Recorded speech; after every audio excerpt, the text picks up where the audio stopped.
Ya, saudara, untuk membahas terkait dengan eskalasi perang antara Iran versus Amerika Serikat dan Israel, kita akan langsung berbincang dengan narasumber kami pagi ini, yaitu bersama Luki Aulia, jurnalis senior Desk Internasional Harian Kompas, dan juga telah bergabung Bapak Khairul Fahmi, pengamat militer ISES. Selamat pagi semuanya. Selamat pagi. Selamat pagi. Untuk pertanyaan pertama, saya akan mengarah ke Mbak Luki terlebih dahulu. Ini sudah 2 minggu, Mbak, dari 28 Februari jika kita menghitung terkait dengan eskalasi perang, dan hingga saat hari ini, pagi ini Sabtu, bagaimana Anda membaca terkait dengan eskalasi ini dan juga perang hingga hari ini, Mbak? Jadi kan perang ini kan berawal dari perang bayangan ya, shadow war gitu, menjadi konflik terbuka antar negara. Meskipun sebenarnya belum secara langsung jadi perang regional karena kan negara-negara yang diserang oleh Iran kan tidak terlibat secara langsung. Karena Iran memang mengakunya saya hanya menyerang pangkalan militer Amerika di negara-negara tetangga saya. Saya salah sendiri, kalian itu menjadi tempat Amerika, itu klaimnya Iran. Nah, ketika dia belum ada keterlibatan secara langsung, maka ini belum, tapi sudah di dekat-dekat nih Mbak, sudah di dekat pintu regional war ya. Nah, ini kan Amerika masih sampai sekarang ya masih dia itu fokusnya mau melemahkan program nuklir sama rudalnya Iran. Itu saja yang dia incar. Nah, celakanya di perang yang kemarin itu kan pemimpin tertinggi Ayatollah Ali Khamenei yang meninggal.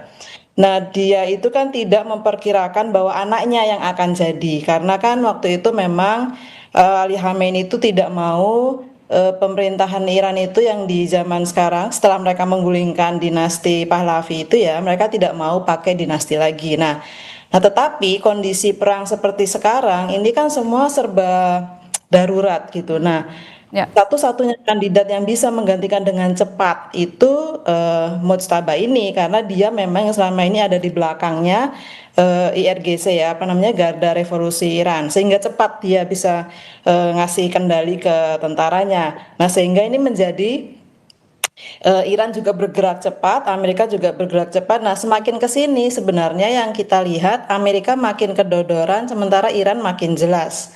Gitu, dia sudah jelas dan dia makin strategi serangannya itu.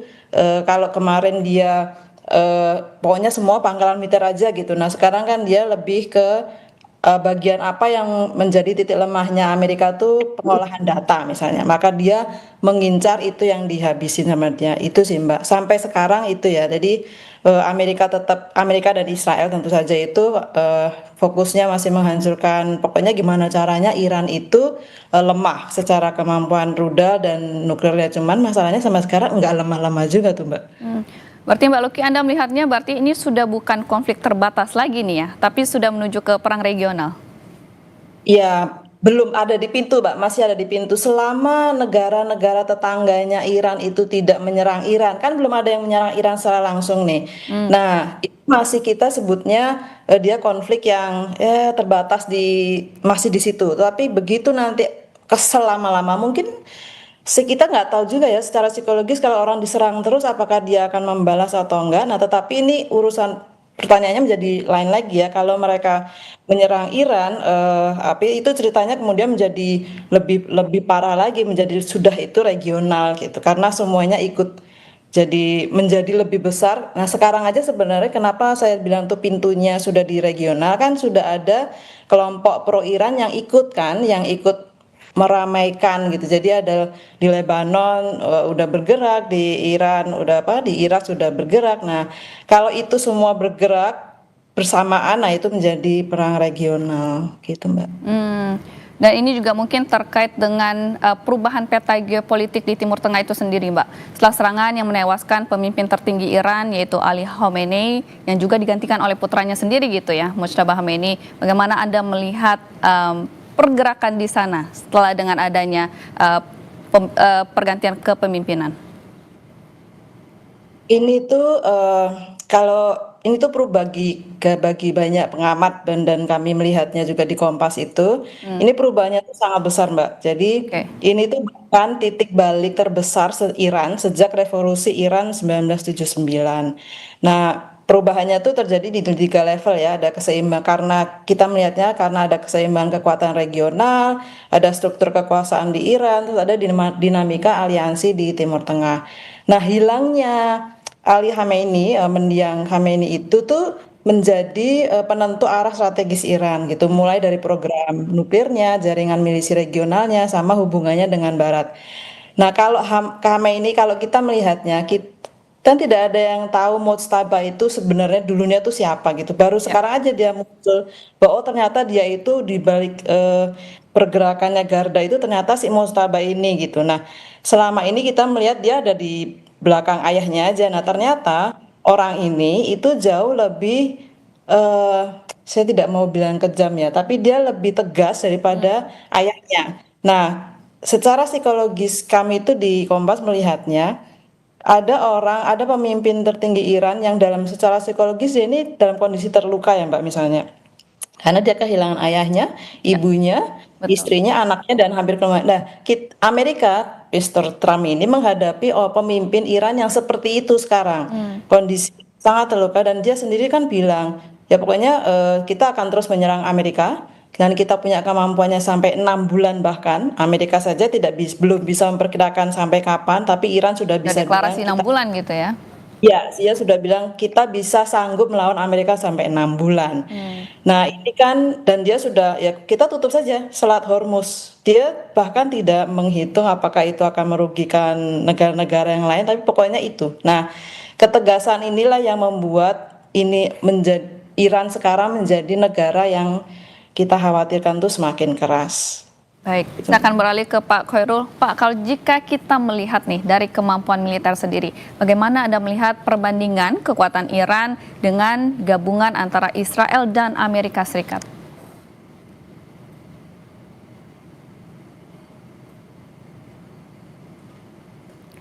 Pak Khairul, sepertinya audionya belum dibuka, Pak.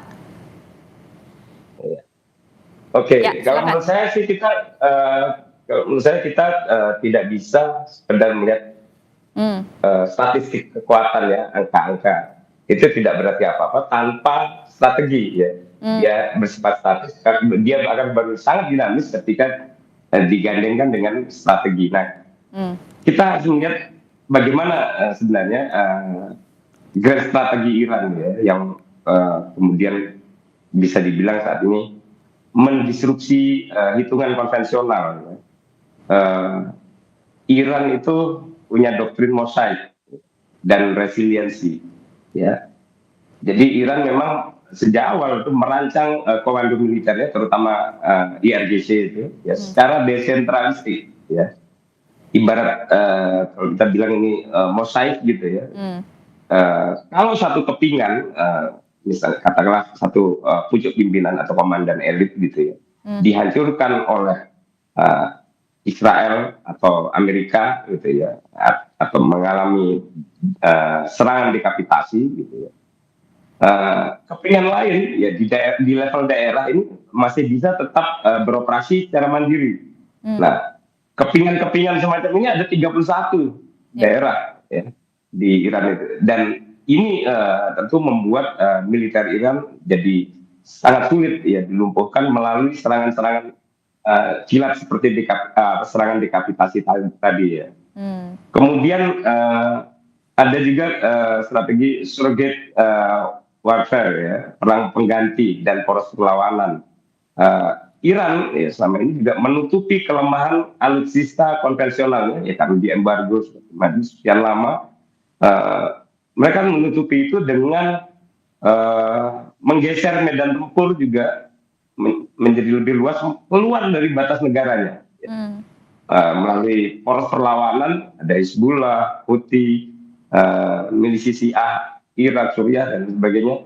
Iran mengepung Israel dari berbagai front, ya, utara, selatan, timur. Nah, ini saya kira ini smart power militer ya.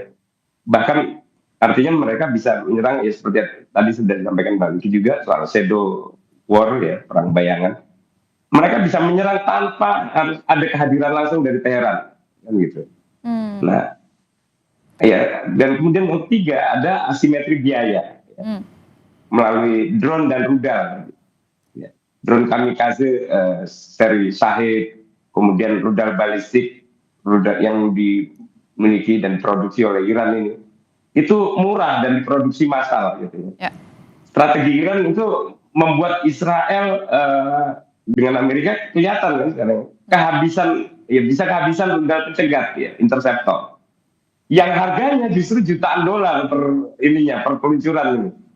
Jadi ini bukan sekedar adu senjata, tapi ini juga perang logistik dan ekonomi sekaligus gitu ya.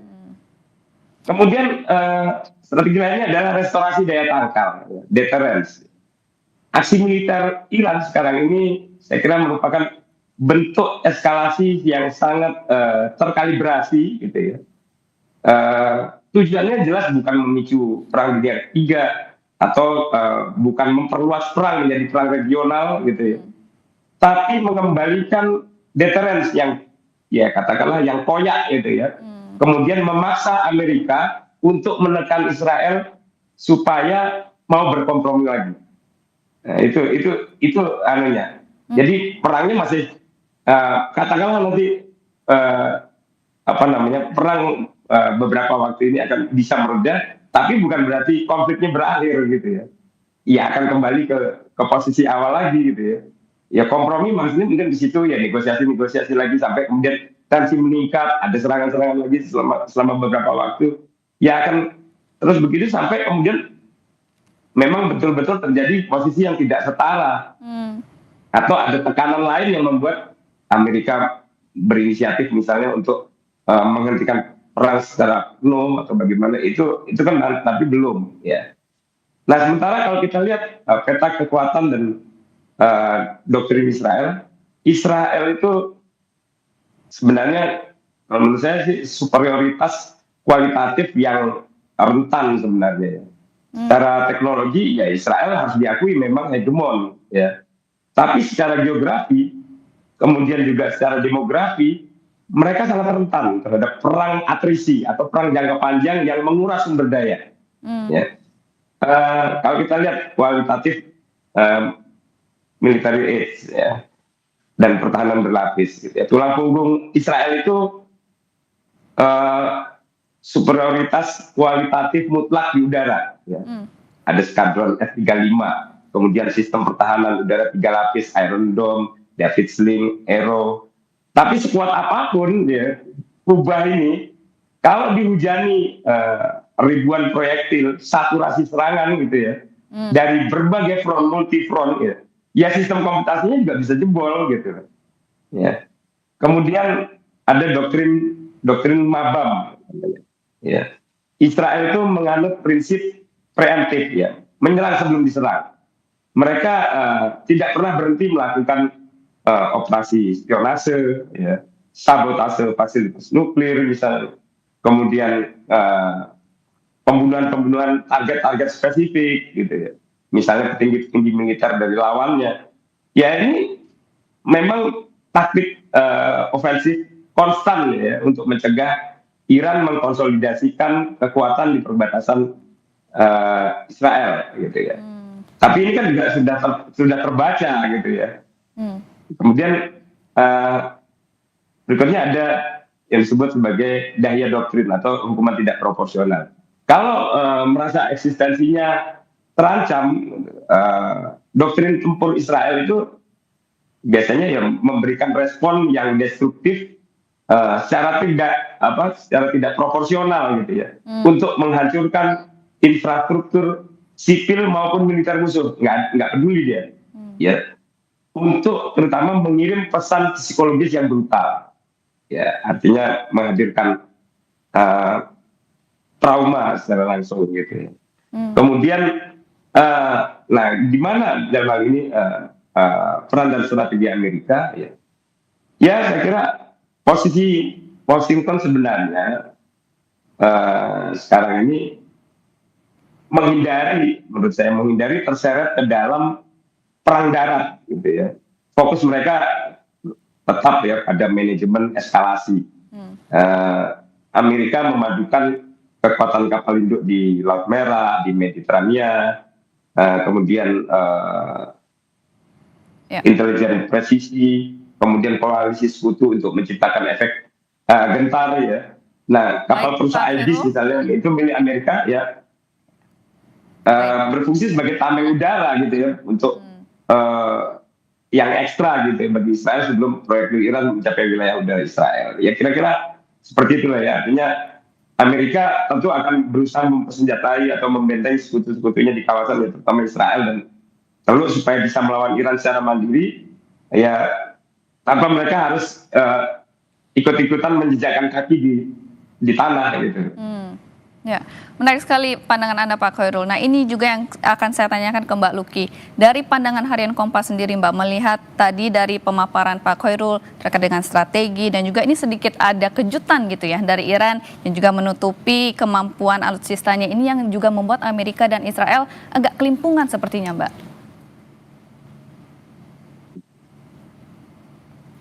Mbak Luki, audionya belum dibuka. Oh iya. Ya, silakan. Iya, Mbak.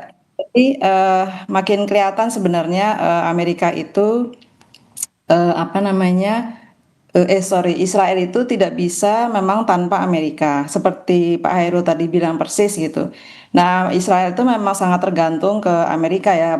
Dari urus kemampuan tempur kayak logistik perang panjang. Nah, Amerika itu menyuplai kalau tidak salah kita tuh kemarin ada di Kompas menulis 66% itu ke senjata ke Israel. Mereka ngasih paket bantuan militernya, saya baca aja supaya nggak keliru, yaitu nilainya sekitar 38 miliar dolar untuk periode 2019 sampai 2008. Nah, semua pesawat tempur utama Israel juga, correct me if I'm wrong, Pak Rahirul, juga datangnya dari Amerika ya, Pak.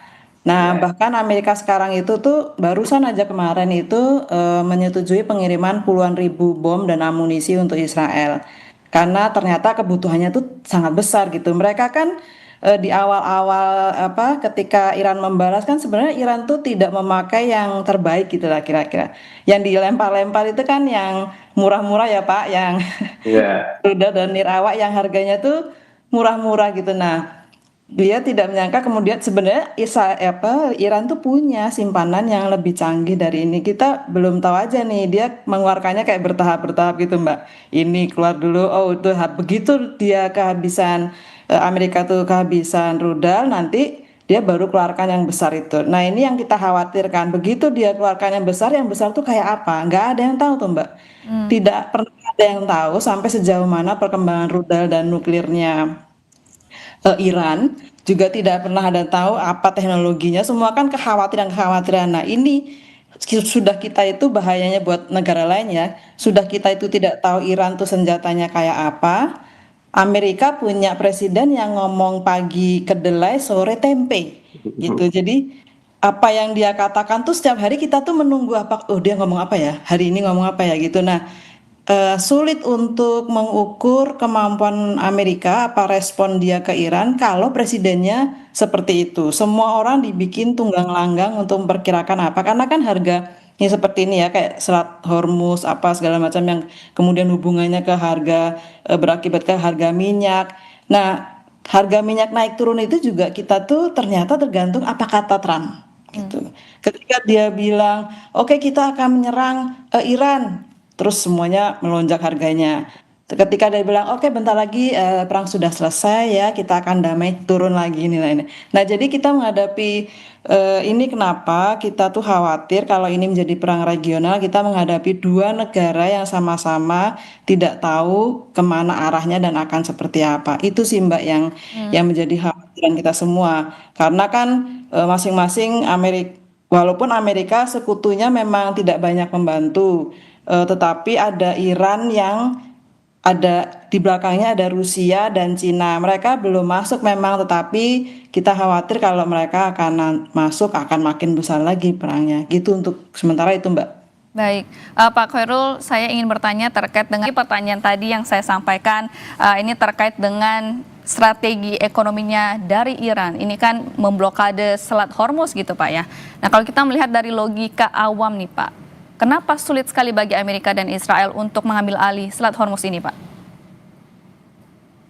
Iya, eh, ini tentu menyangkut beberapa aspek ya, Hmm, terutama soal geografi, kemudian taktik militer dan tentunya ya perhitungan ekonomi global. hmm, Soal faktor geografi dan taktik asimetris ya, kita lihat bahwa Selat Hormuz itu sangat sempit ya, hanya sekitar 33 kilometer ya di titik tersempitnya. hmm, Ya.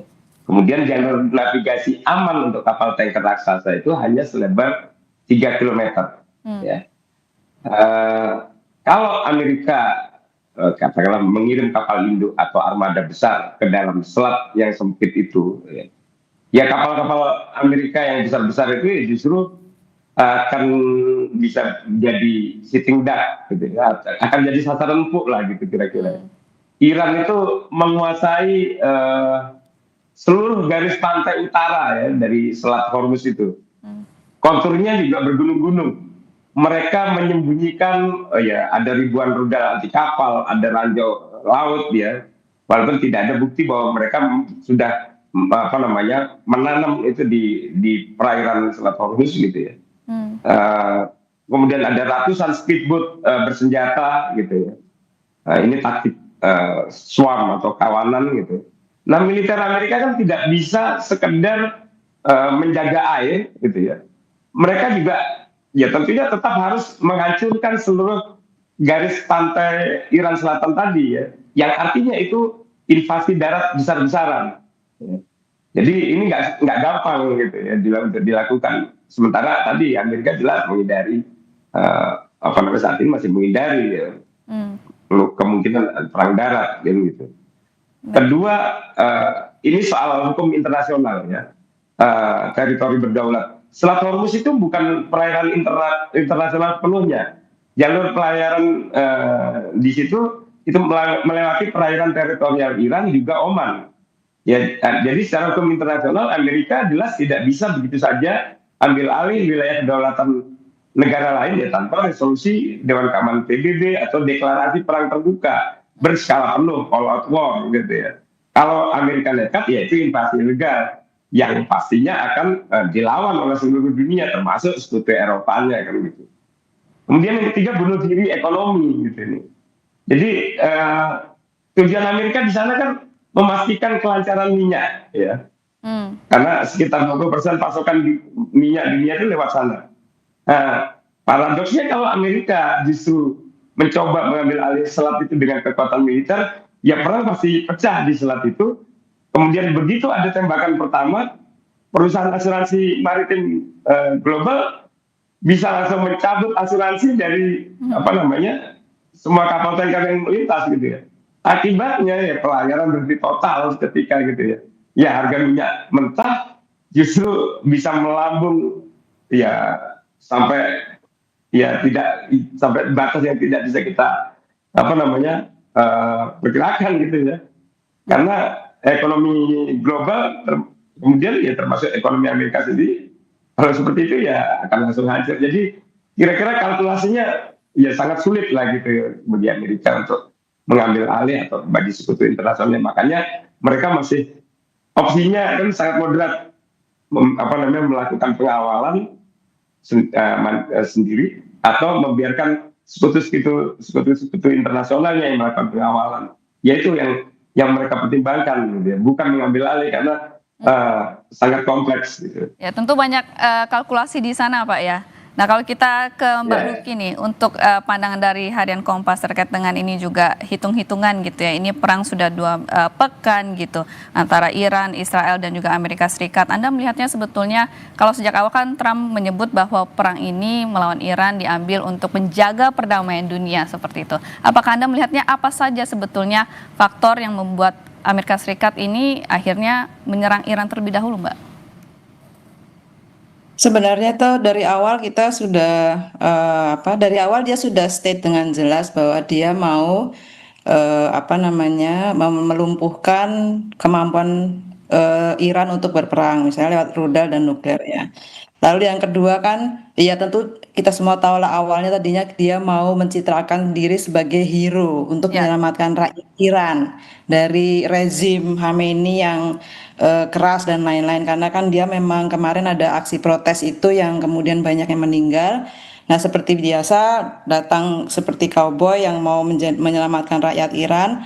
Lalu berubah lagi, saya mau menghabisi Iran kemampuan supaya dia tidak mempunyai lagi kemampuan rudal dan nuklir.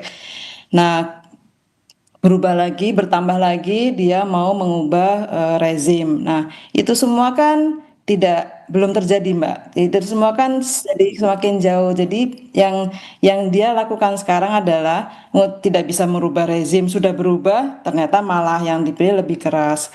Nah, kita sih melihatnya dia ini hanya kita lagi sedang menunggu aja, seluruh dunia sedang menunggu siapa yang bilang menyerah duluan. Hmm. Karena posisinya kalau Iran jelas tidak mau menyerah karena dia dalam posisi yang percaya diri. Karena dia sudah state saya punya senjata 6 bulan, saya akan melawan Amerika sampai habis. Sementara Amerika kan ada ya saya mau dialog, nggak jadi, saya mau apa, sehingga dari sisi Amerikanya sebenarnya yang tidak jelas sekarang maunya apa. Gitu. Nah, kita tunggu aja dia siapa yang akan bilang menyerah duluan. Nah, kalau yang soal kemudian hubungannya kan kita tidak bisa, dunia ini kan sudah dibuat menderita oleh dia karena kan langsung dampaknya yang ke minyak ya, ke Indonesia terus. Sebenarnya Indonesia tidak terpengaruh banyak, Mbak, dari minyak dari jalur yang ditutupnya Selat Hormuz itu, karena kan kita masih ada selat yang lain, ada Melaka dan lain-lain. Nah, yang terpengaruh besar dari tutupnya Selat Hormuz itu kan ada Cina, ada Asia mostly ya, Cina, Jepang, Korea gitu. Korea, ya. Nah, besok pagi Kompas itu saya menulis tentang ini sebenarnya. Ada nggak sih jalur lain yang bisa dipakai gitu untuk mengeluarkan kapal-kapal tankernya? Sebenarnya ada gitu, tapi kan memang biayanya besar. Jadi kan selain kapal, kalau misalnya Selat Hormuz ditutup, alternatifnya masih ada pipa. Sebenarnya Arab Saudi sama Uni Emirat Arab tuh punya pipa minyak, hanya memang tidak eh, volumenya nggak bisa banyak. Nah, kalau pakai pipa itu dia nggak harus lewat Hormuz, dia bisa langsung ke pelabuhan menuju Laut Merah, terus nanti diangkut dari sana. Nah, yang akan berpengaruh itu kan memang Cina, Asia. Nah, hari ini itu ada statement dari Iran, pokoknya siapa yang menjadi teman saya, dia yang akan pegang kuncinya Hormuz. Siapa yang boleh lewat Hormuz harus dapat izin saya gitu. Siapapun yang mau lewat harus dapat izin dari kami dan koordinasi. Nah, dia udah bilang kalau teman-temannya Amerika sama Israel nggak boleh lewat gitu. Yang boleh lewat adalah teman-teman saya. Buktinya Cina kan sudah beberapa kali lolos-lolos aja. Terus Turki juga bikin statement hari ini, kapal tanker kami berhasil keluar. Nah, itu jadi bahwa Amerika itu nggak bisa memegang kendali seperti Pak Hairul tuh, itu benar, itu Amerika tidak punya kendali di situ dan dia takut memang kalau selesai di situ dia bisa habis di situ gitu, Mbak. Baik, Pak Khairul, tentu publik bertanya-tanya akan berapa lama perang ini sepertinya akan berlangsung gitu ya. Kalau kita melihat pernyataan dari Donald Trump sendiri kan juga berubah-ubah. Pertamanya 4 minggu, 6 minggu, tapi juga dia mengatakan bahwa can be as long as it takes gitu, bisa sepanjang apapun itu. Dan kalau kita lihat dari Iran juga pernyataannya bisa panjang sampai 6 bulan. Kalau Anda melihatnya, ini apa atau seberapa panjang perang ini sepertinya akan berlangsung? Ya sebenarnya kan perang itu ya, kalau sudah dimulai nggak ada yang bisa menentukan kapan dia akan berakhir gitu ya. Kayak perang kan syaratnya berakhir kembali ke negosiasi atau ya ada salah satu pihak menyerah gitu, menyatakan menyerah kan gitu. Ya. Sampai sekarang jelas Iran tidak hendak menyatakan menyerah. Sampai sekarang Iran juga masih menolak untuk bernegosiasi karena bulan Ramadan kami tidak berbicara dengan setan, katanya gitu. Artinya apa namanya? Artinya kalau kita melihat itu tidak ada yang bisa memastikan. Bahkan kalau Trump bilang 4 minggu, 5 minggu, 6 minggu, ya dasar dia kira-kira apa untuk memastikan? Apakah dia ingin memastikan tadi beberapa hal yang sebelumnya juga sudah terbukti gagal, misalnya mengganti rezim lagi, misalnya gitu ya. Mengganti rezim sudah, tapi ternyata lebih galak. Sekarang apakah dia akan mencoba mengganti rezim lagi, dan nyatanya dan dengan kemungkinan itu juga tidak bisa menghentikan perang gitu ya. Kemudian melumpuhkan kekuatan militer Iran. Nyatanya ada 31 daerah militer yang bisa bekerja secara independen, melakukan perlawanan, belum lagi proksi-proksi Iran yang mengepung Israel, itu kan. Jadi memastikan perang akan berlangsung 4 minggu, 5 minggu, atau 6 minggu, saya kira bukan hal yang gampang dalam konteks perang di Teluk hari ini gitu ya. Baik. Dan saya kira yang paling mungkin diprediksi adalah yang mungkin apakah nanti setelah Lebaran ada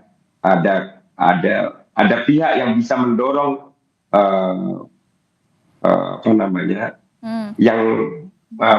yang berkonflik ini, mereka yang berkonflik ini untuk kembali ke meja perundingan atau seperti apa. Dan ya kita masih melihat, saya kira, posisi Rusia dan Cina, tapi sejauh ini kan Rusia dan Cina masih fokus di belakang Iran dengan katakanlah dukungan-dukungan teknologinya gitu ya, walaupun tidak secara transparan gitu. Ya, tentu kita berharap deeskalasi secepat mungkin gitu ya. Nah, saya punya pertanyaan yang sama baik untuk Mbak Lucky dan juga Mas Khairul. Namun saya akan ke Mbak Lucky dulu. Dari pandangan harian Kompas, Mbak, ini terkait juga dengan peluang negosiasi dari ketiga negara ini seperti apa, Mbak? Karena kan kalau kita melihat sejauh ini semua pihak ini sangat alot dan juga begitu keras.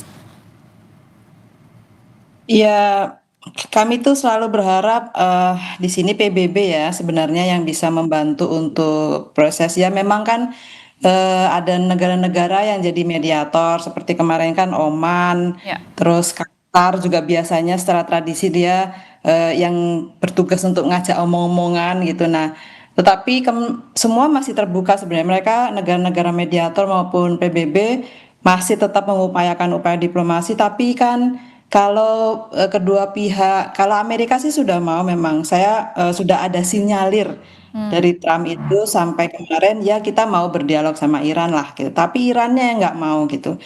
Nah, kan sulit untuk begitu, yang kita berharap yang bisa membujuk Iran itu Cina sebenarnya. Makanya kan Cina sudah melakukan silent diplomacy, diam-diam tuh dia sudah ngomong. Tadinya memang Cina tidak mau masuk. Karena kan kita pahami bersama Cina itu negara yang pokoknya cuan aja. Kalau dia cuannya terganggu, dia baru akan mulai ikut membantu. Nah, masuklah dia kemarin karena cuannya mungkin lihat, waduh ini kayaknya udah mulai mengganggu dompet gue nih. Nah, ketika dia masuk, dia bilang saya terbuka untuk mengajak. Nah, kemarin kan juga muncul Indonesia. Pak Presiden Prabowo menawarkan kalau perlu kita juga bisa jadi mediator loh ya gitu. Nah, tetapi yang kami dengar belakangan kan Iran itu sudah melihat Indonesia sebagai, ini juga kemarin diutarakan kekhawatiran ini oleh banyak pengamat yang kita wawancara gitu. Indonesia itu dilihat sekarang itu pro Amerika itu dengan masuk. Ya, tidak lagi dilihat sebagai negara di tengah-tengah, kita mempositioning diri kita ini sebagai non-blok gitu ya? Ya, itu dia. Itu gugatan banyak orang dan banyak pengamat kemarin. Kita itu kan punya politik non-blok ya, tetapi Indonesia sudah dilihat sebagai pro-Amerika itu karena kita masuk Dewan Perdamaian, itu Board of Peace ya. Nah, itu yang dianggap membuat Indonesia itu, wah kamu tuh tidak fair nih sekarang. Nah, ini yang dikhawatirkan oleh para ahli, kalau kita dilihatnya sudah seperti itu, maka akan sulit untuk ikut memediasi. Walaupun sebenarnya Indonesia tuh kansnya besar gitu. Indonesia itu bisa seperti zaman kemarin-kemarin ya, itu bisa menyuarakan di PBB dan minta tolong OKI ya, Organisasi Kerjasama Islam. Kan Indonesia juga di situ. Harusnya Indonesia itu bisa mengajak negara-negara anggota OKI untuk yuk bantuin lah ini gimana caranya, siapa yang ngomong sama Iran, apa yang harus dibicarakan. Itu sebenarnya Indonesia tuh punya potensi itu dan itu yang dilakukan Indonesia selama ini sebenarnya. Nah, itu yang kita tunggu. Kok nggak keluar-keluar gitu ya. Nah, kita juga mendorong dari Kompas, kita selalu mendorong untuk ayo Indonesia harus aktif lagi untuk ada di posisi itu, untuk mendorong Indonesia itu kan selama ini dilihat sebagai negara yang selama ini bisa gitu jadi memediasi negara-negara yang terutama karena dilihat dari negara Muslim yang terbesar ya gitu. Nah itu yang kita harapkan dari pemerintah, ayo cepet gitu, kalau enggak ini nanti kita akan kena semuanya dan sudah terjadi sekarang kan gitu Mbak. Baik, pertanyaan yang sama untuk Pak Khairul terkait dengan peluang negosiasi dan juga ruang diplomasi. Kalau tadi Mbak Luki menyebut Cina ini atau Tiongkok yang sepertinya bisa menjadi penengah. Kalau dari Pak Khairul niatnya seperti apa, Pak? Ya tadi saya sudah singgung peluang Cina atau Rusia gitu yang memberikan dorongan baik ke forum multilateral seperti PBB atau inisiatif langsung gitu ya. Jadi bisa misalnya formatnya pseudo diplomasi gitu ya, diplomasi pintu belakang. Ya artinya negosiasi tidak belum dalam waktu dekat belum terjadi secara langsung antara Washington dan Tehran gitu ya di markas PBB. Peluang terbesarnya justru dan di sini menurut saya back channel diplomasi ini ya, melalui misalnya mediator terpercaya di kawasan gitu ya. Ya memang Oman kemarin dianggap gagal ya di tapi ya saya kira masih negara-negara yang lain masih bisa mencoba gitu ya. Dan saya kira negara-negara yang uh, masih pura-pura tenang gitu ya, negara-negara pura-pura tenang ini saya kira masih sedang bekerja keras sebenarnya, berpikir juga gitu ya dan berusaha juga menjadi kurir pesan gitu ya antara ya misalnya CIA, Mossad, kemudian intelijen Iran untuk mencegah salah kalkulasi gitu ya, miskalkulasi itu yang diprioritaskan dulu gitu ya. Jadi target realistisnya saya kira karena mengingat tingginya trust problem di antara para pihak ini, ya saya kira kita tidak bisa membayangkan negosiasi ini akan melahirkan kesepakatan langsung atau perjanjian gitu dalam waktu dekat. Jadi yang paling realistis mungkin model less for less gitu ya, sedikit ditukar sedikit gitu.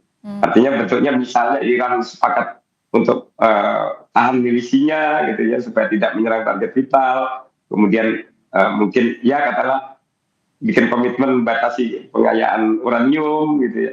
Nah gantinya misalnya Amerika beri pelonggaran sanksi secara terbatas, misalnya pencairan aset beku di luar negeri. Ya misal hal-hal seperti itu yang mungkin dilakukan sekarang. Jadi harus ada iming-iming satu sama lain supaya ada supaya ada obrolan yang bisa lebih panjang di belakang gitu. Nah, masalahnya kemudian ada penyulitnya juga, posisi Israel sebagai pengacau. Spoiler, kalau kita bicara skenario negosiasi ini, Israel ini pasti akan jadi pihak yang paling keberatan. Ya.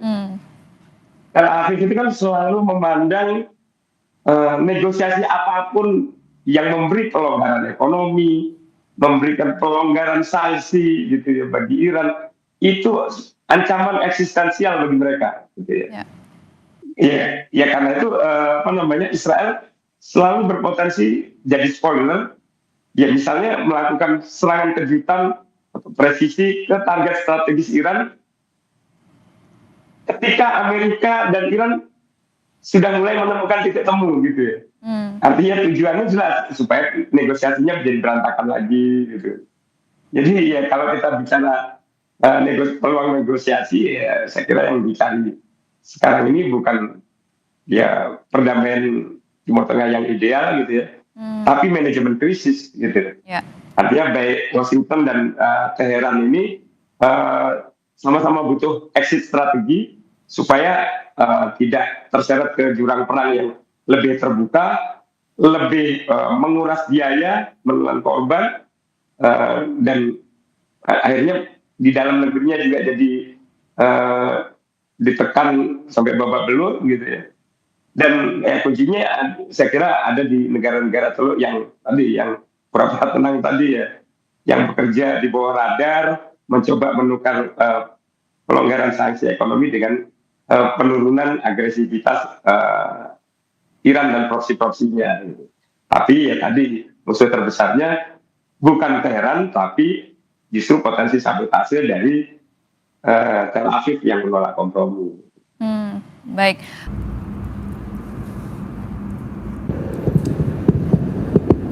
Baik, kita lanjutkan percakapan dengan Mbak Luki Aulia, jurnalis senior Desk Internasional Harian Kompas, dan juga Bapak Khairul Fahmi, pengamat militer dari ISIS.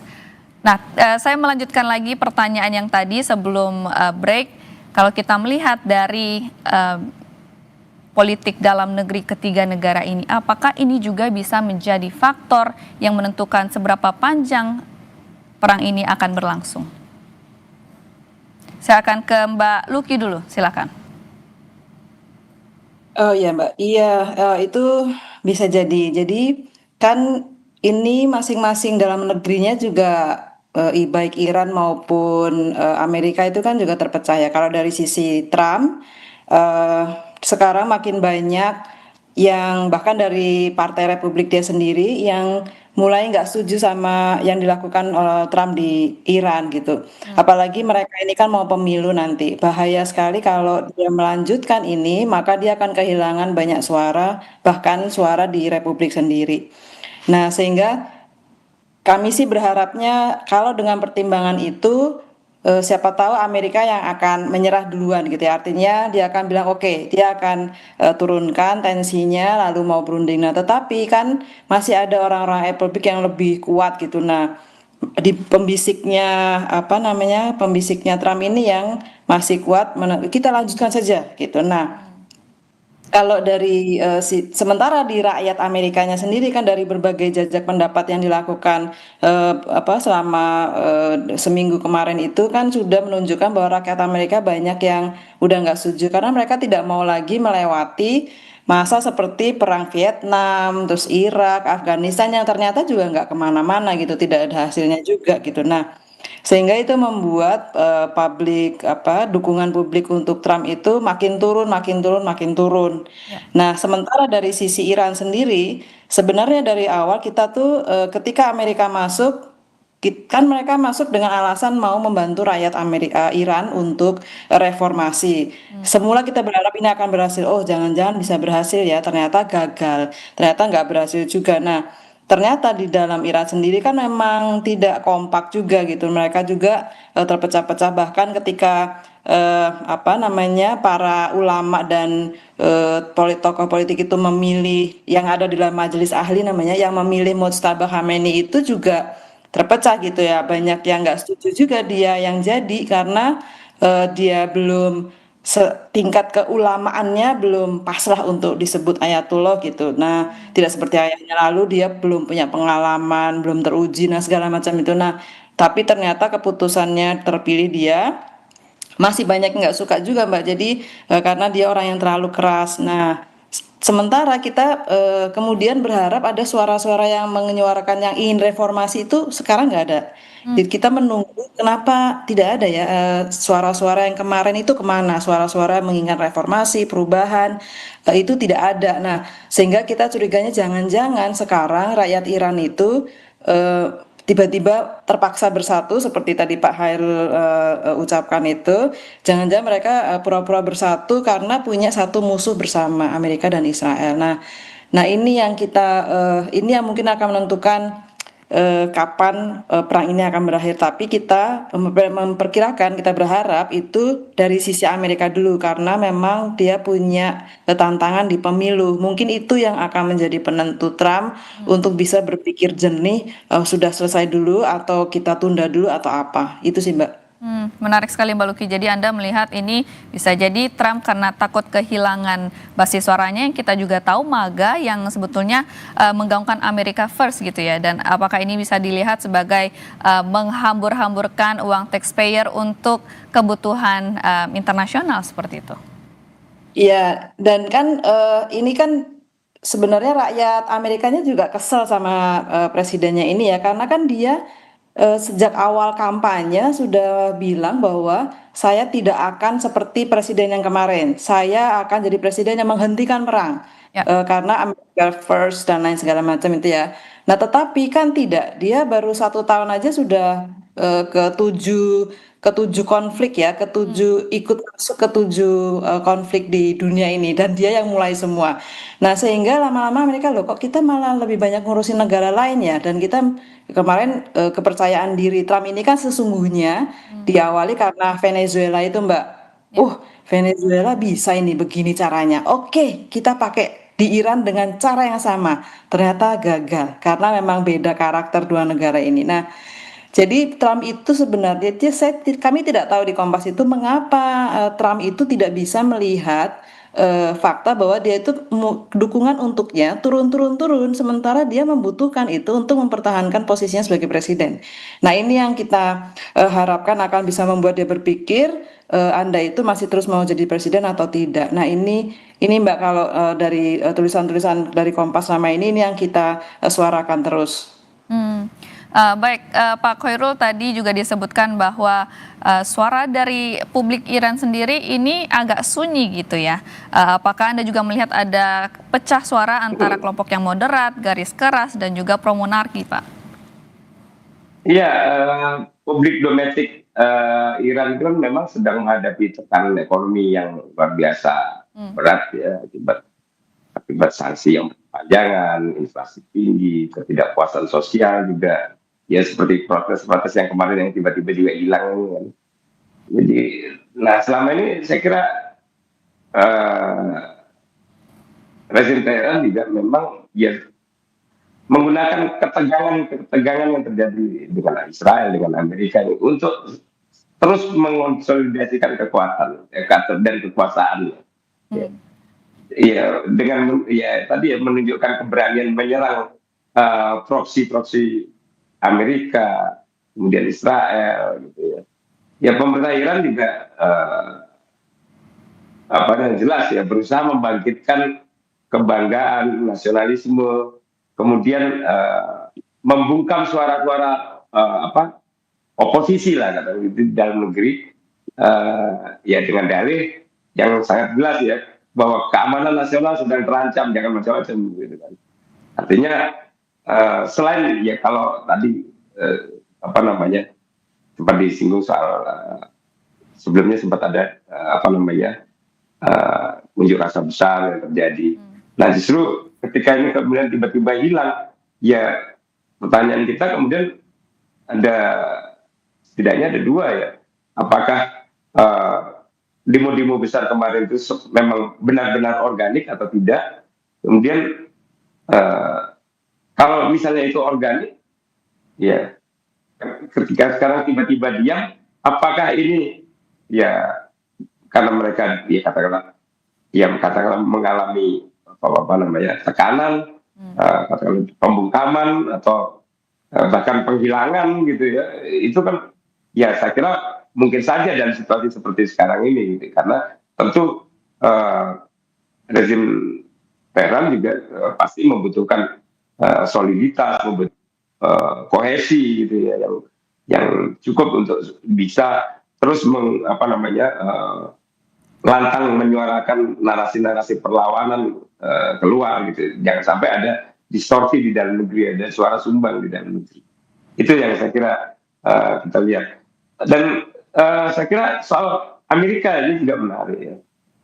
Publik Amerika itu jelas ya sedang mengalami kelelahan perang ya. Tadi ada sekian banyak konflik yang Amerika ini cawe-cawe gitu ya.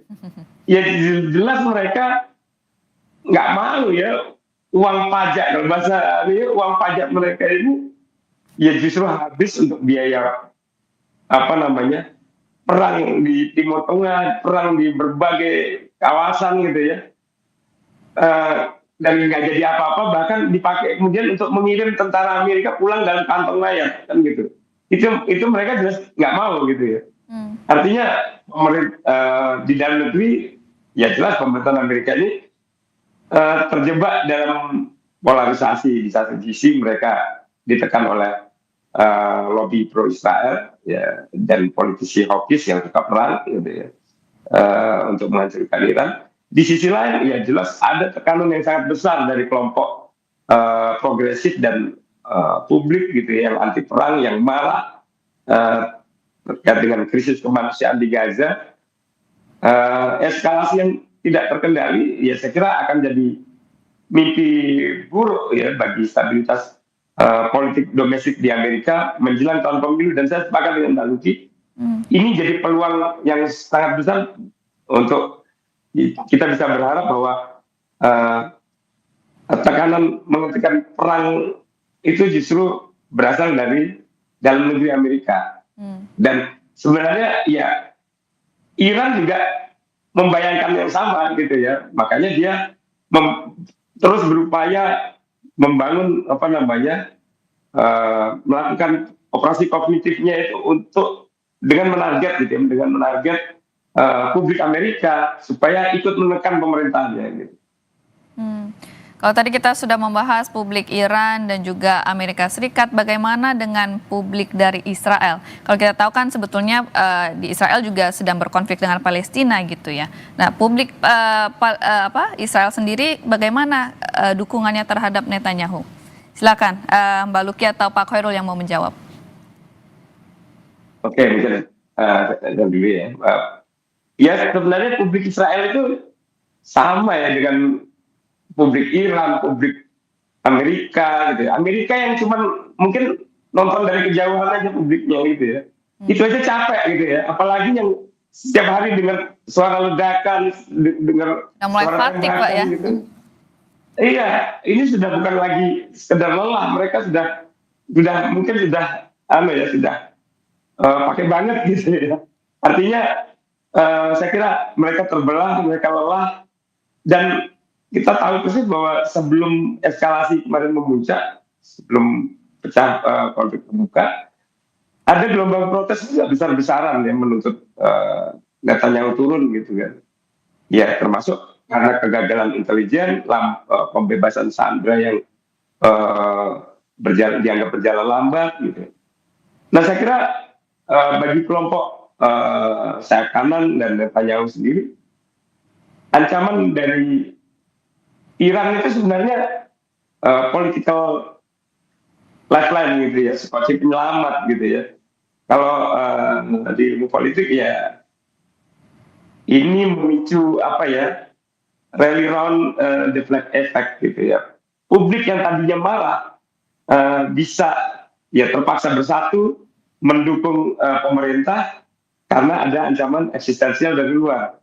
Ya selama statusnya negara dalam keadaan perang, ya posisi politik Netanyahu bisa aman dari tuntutan pemilu dipercepat misalnya. Jadi itu yang saya kira kondisinya hari ini. Tapi bukan berarti ini kemudian akan berlangsung secara dalam durasi yang panjang. Jangan lupa tadi ya, perang kognitif juga sedang berlangsung gitu ya. Artinya operasi-operasi kognitif Iran juga akan menargetkan psikologis warga Israel gitu ya, untuk membuat ya mereka lelah gitu ya, membuat mereka semakin lelah, semakin traumatik. Ya artinya di dalam masih menghadapi Hamas, Iran juga ternyata bisa sampai ke titik yang katanya kediaman Netanyahu. Ini kan menunjukkan bahwa sebenarnya bagi mereka, kalau Iran bisa tahu titik Netanyahu, mereka juga bisa tahu titik-titik yang lain kan gitu. Artinya ada pesan-pesan tersirat seperti itu yang disampaikan dalam operasi-operasi kognitif Iran, dan itu tentu akan makin melelahkan. Dan ya saya kira itu juga bisa membuat publik Israel kembali muak pada Netanyahu dan minta pemilu dipercepat. Hmm. Kalau Mbak Luki bagaimana melihatnya nih? Kalau tadi Pak Khairul kan melihatnya sepertinya publik Israel sudah mulai fatigue gitu ya, sudah mulai dalam tanda kutip muak gitu Mbak. Jadi kita harus memisahkan nih dukungan rakyat Israel pada perang Israel ke Iran, serangan Israel ke Iran dengan dukungan rakyat pada Netanyahu gitu. Itu dua dua hal yang beda gitu. Ketika kalau dari yang dukungan rakyat Israel harus menyerang Iran itu tinggi Mbak. Jadi kalau nggak salah ada survei dari Demokrasi Israel, Demokrasi Institute gitu, ada 82% rakyat Israel mendukung pemerintahnya menyerang Iran gitu Oke. karena ketakutan yang sama karena mereka nggak mau tetangganya punya nuklir, rudal dan lain-lain ya ada ancaman itu. Nah, tetapi lucunya mereka tidak mendukung, mereka menganggap Netanyahu itu bukan pemimpin yang pas. Gitu. Mereka tuh bisa memisahkan, oke aku setuju, tetapi aku nggak setuju pemimpinnya Netanyahu. Karena itu memang yang terjadi kan, sama seperti Trump. Sebenarnya Netanyahu itu dukungan publiknya terhadap dia juga turun-turun terus, Mbak, meskipun dia terlihat seperti menguasai Medan dan lain-lain, tapi sesungguhnya dia tidak punya banyak dukungan terutama dari partainya sendiri ya.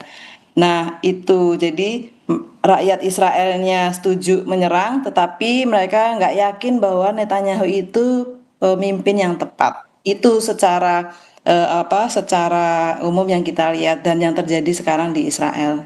Itu sih, Mbak. Berarti Anda melihat ada dua pemahaman yang harus dipisahkan gitu ya antara dukungan kepada Netanyahu atau terhadap negara Israel tersebut sendiri gitu. Karena kalau kita melihat dari publik sendiri 82% itu cukup tinggi Mbak ya. Berarti mayoritas ini mendukung Israel untuk menyerang Iran Mbak. Ya, karena mereka, ya itu tadi ya, karena mereka tidak mau, mereka khawatir Iran itu kalau punya senjata, maka mereka akan menyerang tetangga-tetangganya seperti yang terjadi ini. Nah, kan memang Israel sama Iran kan permusuhannya sejarahnya panjang ya. Jadi, ya mereka takut itu akan terjadi lagi. Terus apa yang terjadi pada Gaza, gitu-itu sih Mbak. Nah, sehingga kalau bedanya dengan Trump, kalau rakyat Amerika mau Amerika tidak masuk sama sekali, janganlah menyerang-menyerang. Nah, tetapi kalau di Israel jadi beda, boleh nyerang tapi kalau bisa pemimpinnya nggak si Netanyahu gitu. Baik. Sekarang kita beralih ke Pak Khairul. Pak, ini terkait dengan strategi perang gitu ya. Nah, ini Kedutaan Amerika Serikat sendiri kemarin sempat memperingati warganya akan ada potensi penculikan oleh Iran gitu Pak. Apakah Anda melihat sebetulnya Iran senekat itu Pak? Karena kan kalau terjadi potensi penculikan ini justru sebaliknya Iran ini yang akan dicap oleh negara internasional ini melanggar HAM seperti itu Pak. Sejauh ini kalau kita lihat Iran justru sangat berhati-hati ya dalam menentukan target-target ancamannya gitu ya. Ya. Jadi justru apa yang disampaikan oleh Duta Besar tadi ya, itu justru menurut saya itu justru bagian dari perang informasi itu sendiri gitu ya. Jadi sama seperti ketika ada peringatan ke California misalnya untuk mewaspadai potensi serangan drone misalnya kan, dari yang berasal dari dari lepas pantai ya, dari lepas pantai ke California gitu kan, itu kan juga sempat yang dikatakan sebagai drone Iran gitu kan, itu kan juga ada informasi seperti itu. Sehingga menurut saya itu justru bagian dari upaya informasi perang informasi yang mencoba diskreditkan posisi Iran sebagai pihak yang ya semakin karena posisinya melemah kemudian kemudian cenderung memilih sasaran secara lebih luas gitu ya. Nah, dan itu yang saya kira sampai sejauh ini karena Iran sendiri masih berhati-hati supaya tidak memberikan alasan bagi katakanlah Amerika, apa namanya, kemudian Israel untuk memiliki alasan melakukan invasi yang didukung oleh katakanlah secara internasional gitu ya, karena melakukan apa namanya, Apakah atau justru Anda memperluas melihat target ancaman potensi gitu ya. yang lebih besar ini sebetulnya, maaf saya potong Pak, apakah Anda melihat sebetulnya potensi yang lebih besar melakukan penculikan ini Amerika Serikat dan Israel begitu? Kalau kita melihat Trump itu kan sebetulnya telah dalam tanda kutip gitu ya, mengcapture salah satunya Maduro dan Ya, pemimpin negara lain juga gitu. ya, riwayatnya apa namanya, serangan terhadap target-target presisi semacam itu justru dilakukan oleh Israel dan Amerika kan, yang banyak, termasuk ya serangan terhadap Ali Khamenei sendiri ya. Dulu sebelumnya kita tahu apa namanya, misalnya serangan terhadap Soleimani misalnya gitu kan. Nah, itu kan justru dilakukan oleh Israel bukan Amerika kan, bukan sebaliknya gitu ya. Jadi kalau melihat peluangnya lebih besar, ya saya kira peluangnya lebih besar di Israel dan Amerika. Mbak Luki melihatnya gimana nih Mbak? Apakah Anda juga setuju kelihatannya Amerika Serikat dan Israel yang sebetulnya lebih berpeluang besar melakukan dan tanda kutip penculikan Mbak? Iya, kalau kita melihatnya Iran itu tidak akan segegabah itu sih Mbak. Jadi dia sampai sejauh ini masih playing by the book gitu. Kalau Ya. kan mereka juga apa tidak serampangan. Selama ini kan mereka memang menyasarnya ke negara-negara tetangganya. Unfortunately memang begitu. Nah, tetapi kan jelas dia serang tuh pangkalan militer dan semua yang ada kaitannya sama Amerika. Nah, kemarin kenapa dia menyerang apa membabi buta menyerang kapal tanker dan lain-lain kan ada karena Iran mau membalas dendam menyerang Amerika yang menyerang sekolah yang perempuan semua itu Mbak yang banyak korbannya itu.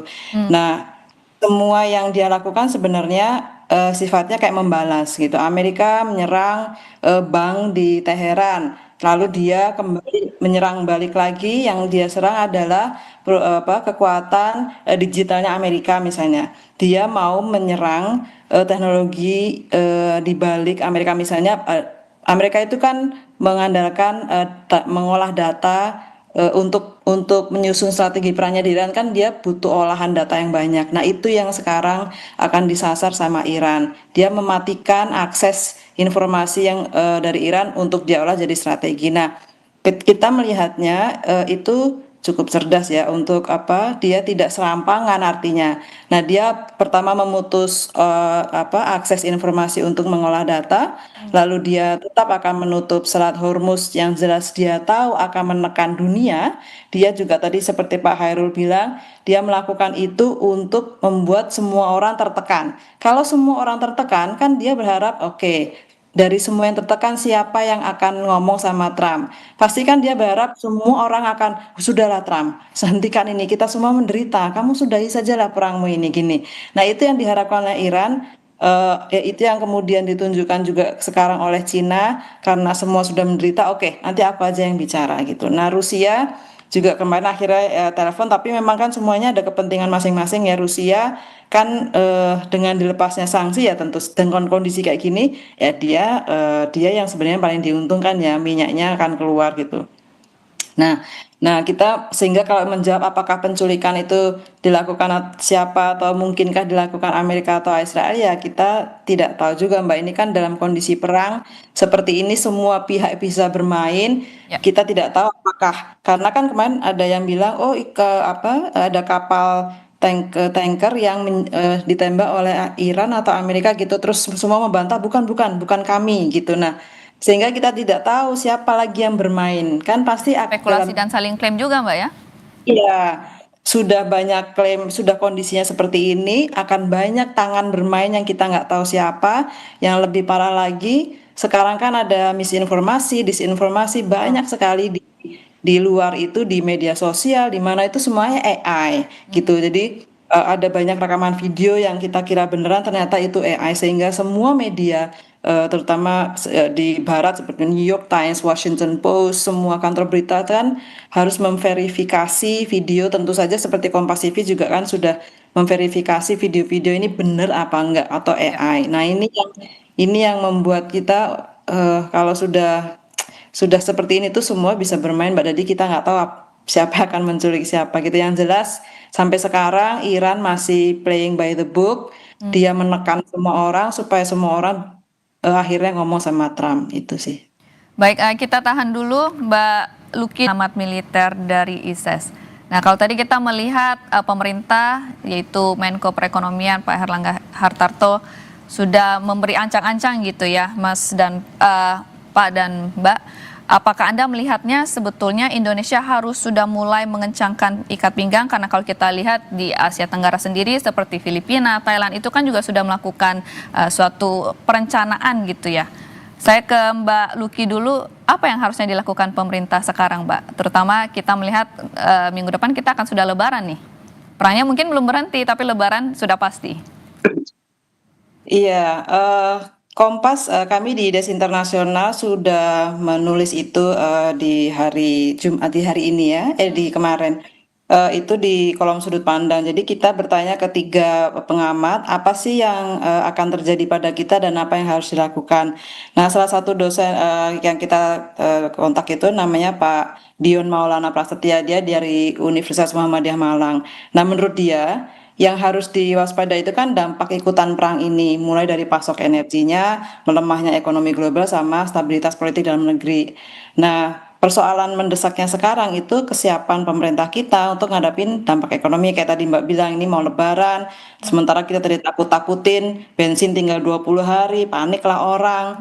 Nah, sementara ancaman dampak bukan ancaman dampaknya itu bukan cuma di pasokan fisik energi, tapi juga tekanan fiskalnya. Nah, menurut Pak Dion itu, kalau misalnya subsidi terus diberikan untuk meredam inflasi, itu tuh APBN kita tuh bisa ambrol gitu. Karena sekarang aja udah defisitnya 3% ya, kalau nggak Ya. salah Pak Hairul nanti bisa mengkoreksi misalnya. Nah, seharusnya pemerintah itu, kemudian para 3 pengamat itu mengusulkan, harusnya pemerintah tuh udah mulai ngasih paket kebijakan gitu untuk meredam dampak perang ini. Jadi langkahnya itu yang harus disiapin ya, itu realokasi APBN dan paket kebijakan penyangga. Nah, arah belanja negara juga tuh harus dibentuk ulang supaya lebih siap menghadapi tekanan harga energi sama inflasi.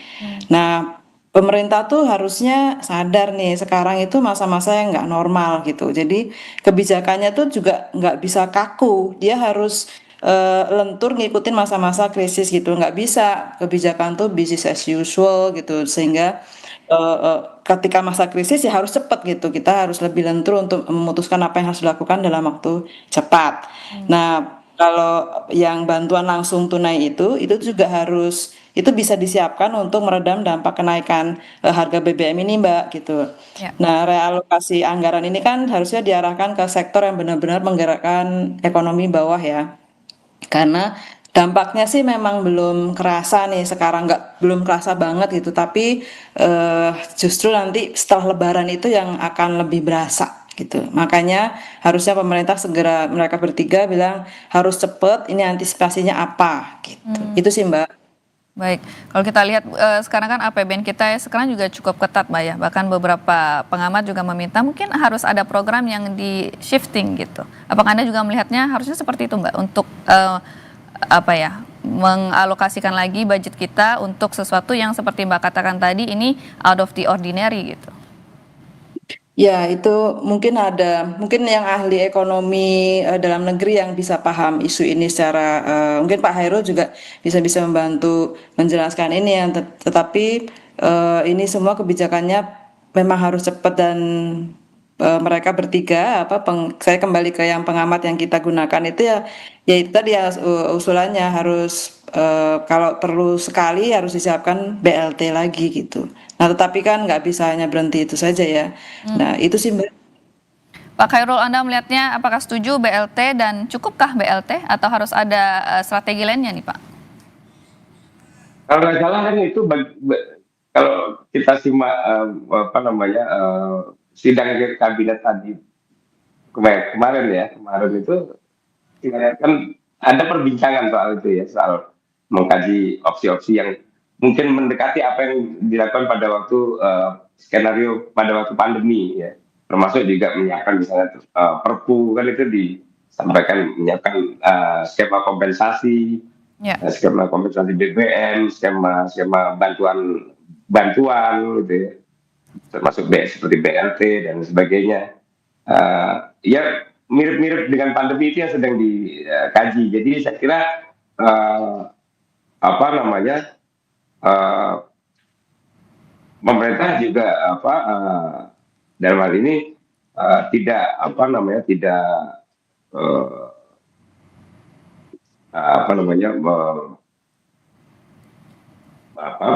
betul-betul tidak abai lah ya dengan apa yang mungkin terjadi di berbagai skenario disampaikan, dan apa yang disampaikan para pengamat itu juga kan saya kira bisa dikatakan terakomodir kan, dengan ya bahwa ada diskusi tentang bantuan Atau reguler, apakah tidak hanya ekonomi saja Pak Khairul? Apakah Anda melihat Indonesia sebagai salah satu negara leader di Asia Tenggara harusnya sudah mulai berbincang gitu ya, berdiskusi terkait dengan skenario di Asia Tenggara, bagaimana sebagai sebuah kawasan untuk menanggapi situasi saat ini? Oh ya mungkin ya, tapi kan tentu kita harus juga sebelum mulai berbincang kan kita tentu harus juga punya skenario untuk dalam negeri sendiri, kemudian duduk bareng saling terus bertukar pikiran bagaimana supaya ketemu kira-kira best practice-nya itu akan seperti apa nih yang bisa diterapkan, karena kita juga punya pengalaman ketika COVID misalnya itu, bagaimana kemudian masing-masing negara juga bisa berbagi cerita, berbagi pengalaman, dan termasuk juga ya hal-hal yang mungkin menjadi kerawanan, karena spillover-nya kurang lebih sama kan gitu ya, sehingga kita tentu dalam mungkin lebih konkret jika dilakukan melalui mekanisme ASEAN kan. Kita sudah ada mekanisme ASEAN, ya tentu melalui forum ASEAN ini kan juga bisa dibicarakan bersama. Tapi yang paling penting saya kira karena negara-negara lain juga sudah mulai bersiap, ya kita juga harus segera mengakhiri kajian-kajian ini untuk menjadi langkah konkret gitu ya, supaya spillover ini juga tidak berkembang menjadi instabilitas yang kemudian justru menjadi beresiko makin memperparah baik kondisi ekonomi maupun kondisi keamanan dalam negeri kita. Baik, kalau untuk Mbak Luki sendiri melihatnya seperti apa Mbak? Apakah Indonesia harus mulai dalam tanda kutip mencontek gitu ya, seperti Thailand dan Filipina yang sudah memberlakukan work from home, atau juga yang kebijakan lainnya seperti menghemat BBM, atau harusnya seperti apa Mbak? Ya mungkin itu bisa jadi best practice juga ya untuk kita. Nah, tapi memang harus dilihat juga kan karakter setiap negara itu beda-beda ya. Mungkin di Filipina bisa begitu karena mungkin dari sisi jumlah penduduknya juga nggak sebanyak kita ya. Terus kan mungkin karakter pekerjaannya juga beda. Nah, tetapi kalau yang menyinggung yang soal ASEAN tadi, ASEAN itu kan memang punya mekanisme yang namanya Asian Minister on Energy Meeting gitu. Nah, saya nggak tahu apakah mereka itu sudah bertemu dan dalam pertemuannya itu apa, tapi mereka itu bisa mendorong sebenarnya cadangan energi bersama gitu. Mereka punya itu cadangan minyak nasional. Nah, negara-negara di ASEAN yang punya itu kan Indonesia, Thailand, sama Singapura. Nah, cadangan itu kan bisa dipakai kalau terjadi seperti sekarang ini ada lonjakan harga ekstrim, terus gangguan pasokan global yang dari Selat Hormuz itu. Nah, itu sebenarnya bisa dipakai oleh ASEAN untuk melindungi negara-negara anggotanya, terutama Filipina. Filipina itu kan yang paling parah sebenarnya terdampak dari penutupannya Hormuz karena dia 100% bensinnya BBM-nya dari sana gitu ya. Nah, kita ASEAN Indonesia gitu kan selama ini dianggap sebagai pemimpinnya ASEAN gitu ya. Saya nggak tahu apakah sekarang masih pemimpin ASEAN apa enggak, tapi dulu Indonesia pernah gitu dianggap menjadi pemimpinnya ASEAN. Apapun yang Indonesia katakan itu manut gitu. Banyak yang kemudian mengikuti. Nah, ini yang sebenarnya bisa didorong oleh Indonesia untuk menciptakan tadi itu yang dibilang Pak Khairul, harus ada skema yang kita masing-masing pemerintah lakukan, tetapi juga harus dibantu oleh community ya ASEAN itu ya. Kalau ASEAN kan mungkin bisa pakai subsidi dari Pertamina, misalnya Malaysia juga bisa punya subsidi, Malaysia juga punya subsidi bahan bakarnya cukup besar gitu. Nah, mereka ini kan itu kan untuk menahan inflasi terus menjaga stabilitas sosial gitu sih. Itu yang kita harapkan kalau best practice-nya yang di Filipina kan work from home gitu ya, 4 hari kerja saja. Kalau di Korea Selatan itu sudah dia mulai membatasi harga gitu yang dia tidak pernah lakukan selama puluhan tahun gitu. Nah, mungkin nanti ya kita menunggulah pemerintahan Bapak Prabowo ini apa yang harus dilakukan, tetapi itu harus cepat karena kita mau Lebaran, tinggal berapa hari dan setelah Lebaran itulah sebenarnya yang paling berbahaya. Itu Baik. sih Mbak. Ya, kita mau Lebaran, kita juga menuju weekend. Saya ingin mendengar mungkin sedikit harapan nih, sesuatu yang lebih positif gitu ya. Nah, ini bagaimana sih atau mungkin harapan Mas dan Mbak terkait dengan konflik ini bagaimana atau apa yang harus dilakukan agar ini tidak berkepanjangan? Saya ke Pak Khairul dulu. Iya, kalau kita ya tentu berharap tadi ya eh, dalam waktu tidak yang sampai berlama-lama Hmm, ada pihak yang bersedia hadir ya ikut mendorong untuk eh, para pihak yang bertikai yang saling serang, saling hmm, klaim menang ini kembali berunding, ya, kembali bernegosiasi karena ya bagaimanapun perang yang sudah berjalan cukup lama ini ya ya, eh, hmm, dari tanggal 28 ya. Nah ini sampai sekarang saya kira ya akan sangat merugikan jika terus berlarut hmm, ya tidak hanya bagi negara-negara dan masyarakat di Timur Tengah sendiri tapi juga secara global dan dampak ekonominya bahkan sudah kita mulai kita rasakan saat ini dan ini tentu akan sangat merepotkan ke depan jika terus berlarut. Jadi tentunya penengah yang mumpuni yang cakap ini kita perlukan gitu ya. Ya tadi seperti misalnya China jika uh, mereka serius tentu akan ada yang banyak yang mengikuti di belakang China untuk terlibat gitu. baik. Kalau Pak Khairul tadi harapannya mendorong pihak ini untuk tidak saling serang gitu ya, yang tadinya saling klaim menang gitu bisa berunding. Kalau dari Mbak Luki sendiri apa harapannya Mbak? Sama sebenarnya sama Pak Hairul gitu, kita berharap ada satu negara atau banyak negara yang bisa membuat Iran dan Amerika come to their senses gitu. Sudahlah ini tidak akan kemana-mana dan malah akan berujung tidak baik untuk semua. Nah, sampai sejauh ini memang yang baru kelihatan tuh kan Cina. Jadi kita menaruh harapan suka atau tidak suka dengan Cina, mungkin dialah pilihan yang akan bisa didengar oleh kedua pihak, baik Amerika maupun Iran gitu. Nah, karena kan sama-sama dia berteman dengan keduanya. Karena kalau kita mengharapkan negara-negara teluk gitu memang agak sulit karena mereka kan sekarang dalam posisi yang diserang gitu. Ada luka batin nih mereka itu tuh Ya, yang harus selesai dulu dengan Iran kan dongkol dia itu masih kenapa gue diserang gitu ya. Nah, itu jadi tokoh yang muncul, negara yang muncul saat ini masih Cina. Ya, Indonesia diharapkan juga bisa mendorong seperti yang tadi saya katakan, Indonesia itu bisa masuk lewat pintu rumah PBB dan juga bisa lewat OKI untuk terus menyuarakan ini harus ada solusinya karena berujung tidak baik untuk semua. Itu sih Mbak ya kita berharap perangnya itu tidak lama karena korbannya jadi makin banyak gitu. Nah, korbannya juga makin banyak yang warga sipil. Kalau warga yang meninggal tentara aja sih ya udahlah ya memang risiko. Tapi kalau warga sipil itu sudah Benar. unbearable. Nah, karena kita masih punya PR yang lain, masih ada Rusia Ukraina, masih ada Betul. Gaza.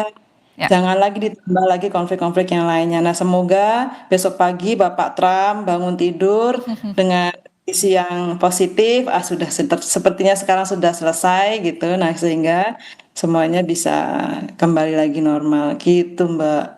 Amin. Kita harapkan para pemimpin dunia ini bisa bangun tidur lalu bisa berpikir ulang dan mendeeskalasi perang ini, Mbak ya. Terima kasih atas Iya. waktunya telah bergabung bersama kami di Breaking News Kompas TV. Ada Mbak Luki Aulia, jurnalis senior Desk Internasional Harian Kompas, dan juga Bapak Khairul Fahmi, pengamat militer dari ISES. Terima kasih. Terima kasih, Mbak. Terima kasih. Terima kasih, Mbak.